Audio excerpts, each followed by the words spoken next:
ಚಾಮುಂಡಿ ಬೆಟ್ಟ ಉಳಿವಿಗಾಗಿ ಕಾಲ್ನಡಿಗೆ ಆರಂಭವಾಗಿದೆ. ಅಭಿವೃದ್ಧಿ ಹೆಸರಲ್ಲಿ ಬೆಟ್ಟಕ್ಕೆ ಆಗುತ್ತಿರುವಂತಹ ಕಂಟಕ, ಬೆಟ್ಟಕ್ಕೆ ಆಗುತ್ತಿರುವಂತಹ ಅಪಾಯವನ್ನು ತಡೆಯೋಕೆ ಈ ಹೋರಾಟವನ್ನು ರೂಪಿಸಲಾಗಿದೆ. ಪ್ರಾಕೃತಿಕ ತಾಣವನ್ನಾಗಿ ಕಾಪಾಡುವಂತೆ ಕಾಲ್ನಡಿಗೆ ಈಗ ಶುರು ಮಾಡಿದ್ದಾರೆ. ಮೈಸೂರಿನ ಚಾಮುಂಡಿ ಬೆಟ್ಟದ ಪಾದದಿಂದ ಆರಂಭ ಆಗಿದೆ. ಸಂಚಾರ ದಟ್ಟಣೆ ಆಗಿರಬಹುದು, ವಾಣಿಜ್ಯ ಚಟುವಟಿಕೆಗಳಿಗೆ ನಿರ್ಬಂಧಕ್ಕೆ ಪೆಟ್ಟು ಬೀಳ್ತಾ ಇದೆ.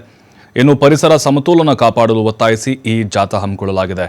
ವ್ಯಾಪಾರದ ಕೇಂದ್ರವಾಗ್ತಾ ಇದೆ ಚಾಮುಂಡಿ ಬೆಟ್ಟ.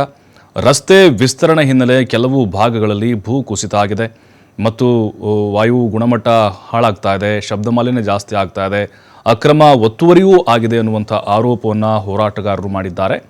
ಒಟ್ಟಿನಲ್ಲಿ ಇದು ಒಂದು ಚಾಮುಂಡಿ ಬೆಟ್ಟದ ಉಳಿವಿಗಾಗಿ ನಡೆದಿರುವಂತಹ ಹೋರಾಟ ಆಗಿದೆ. ಕಾಲ್ನಡಿಗೆ ಜಾಥಾ ಆರಂಭ ಮಾಡಿದ್ದಾರೆ. ಇವತ್ತು ಸ್ವಚ್ಛವಾಗಿ, ಸುಂದರವಾಗಿ, ನಿರ್ಮಲವಾಗಿರಬೇಕು ಅಂತ ಎಲ್ಲರೂ ಬಯಸ್ತಾರೆ. ಅದೇ ಭಕ್ತಿ. ನಮ್ಮ ಭಕ್ತಿ ಅನುಷ್ಠಾನಕ್ಕೆ ಬರಬೇಕಂದ್ರೆ ನಾವು ನಿಜವಾದ ಭಕ್ತರಾಗಬೇಕು. ನಾವು ನಿಜವಾದ ಭಕ್ತರಾಗಬೇಕಂದ್ರೆ ಚಾಮುಂಡಿಯ ಸುತ್ತಮುತ್ತಲು ನಾವು ಹೊಲಸು ಮಾಡಬಾರ್ದು. ಆ ಹೊಲಸೇ ನರಕ, ಸ್ವಚ್ಛತೆಯೇ ಸ್ವರ್ಗ. ಹಾಗಾಗಿ ನಾವು ಇಡೀ ಕರ್ನಾಟಕದ ಎಲ್ಲ ಸ್ವಾಮೀಜಿಯವರು ಚಾಮುಂಡಿ ಬೆಟ್ಟದ ಕಡೆ ನೋಡ್ತಾ ಇದ್ದಾರೆ. ಇಡೀ ಚಾಮುಂಡಿ ಬೆಟ್ಟ ಸ್ವಚ್ಛವಾಗಿರಬೇಕು, ನಿರ್ಮಲವಾಗಿರ್ಬೇಕಂತ ನಾವು ಬಯಸ್ತೇವೆ.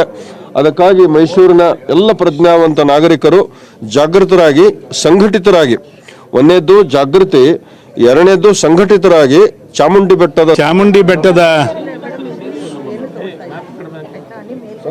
ಇಲ್ಲಿ ಕೇಳಿ, ಇಲ್ಲಿ ಒಂದು ನಿಮಿಷ ನಿಮಗೂ ಸೇರ್ತದೆ.